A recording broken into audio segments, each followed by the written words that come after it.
all aluminum body. It promises better fuel economy, payload, and towing capacity.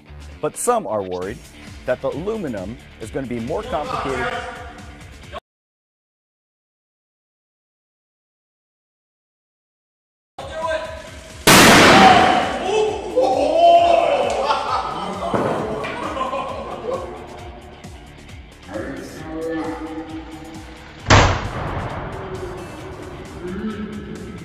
So it turns out the F-150 is a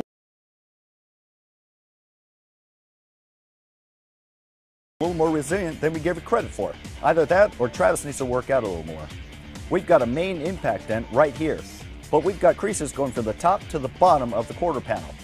Quite frankly, we think we need a little more damage. So Travis, hit it like you mean it.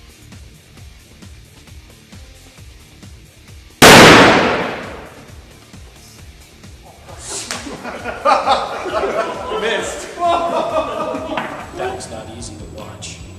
There's a method to our madness though. We picked this particular panel because unlike the doors and the hood and the front fender, they can't just unbolt something and bolt on a new one. They actually have to fix this.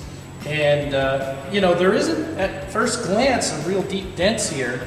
Held up pretty well. I might have expected more than this, but if you start to look around, there's a crease here, here, right in here. There's creases way down here. So this whole area here is going to have to be reworked. So the next thing we're going to do is take it to our local Ford dealer and drop it off and see what they can do.